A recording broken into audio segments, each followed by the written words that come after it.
आज आपण बनवूया फ्लावरच्या देठांची भाजी।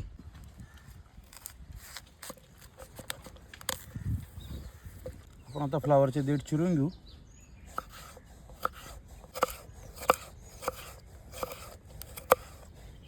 तर कढईमध्ये तेल टाकून घेऊ।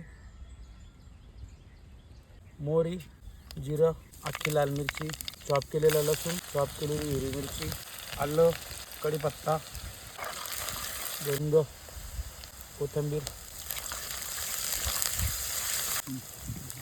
फ्लावरचे देठ,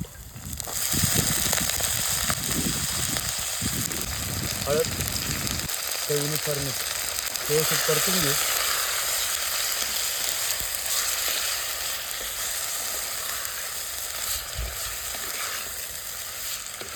आपण आता भाजी 5 मिनिटं अशी शिजवून घेऊ। आता आपली फ्लावरच्या देठांची भाजी बनवून तयार आहे, आपण काढून घेऊ।